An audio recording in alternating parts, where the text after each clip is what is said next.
அதிமுக பாஜக கூட்டணிய முதலமைச்சர் ஸ்டாலின் பொருந்தா கூட்டணின்னு சொல்றாரு. எந்த அடிப்படையில் அப்படி சொல்றாரு?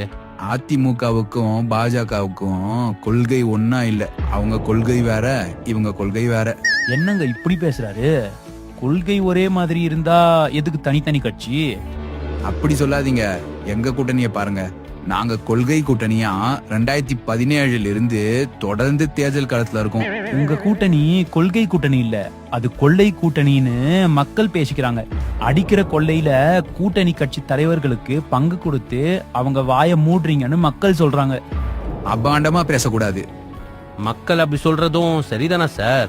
நீங்க கம்யூனிஸ்ட் கட்சிகளுக்கு 25 கோடி கொடுத்ததும் கொங்கு நாடு கட்சிக்கு 10 கோடி கொடுத்ததும் எல்லாருக்கும் தெரிஞ்சது தானே sir? Bye bye bye bye bye bye bye.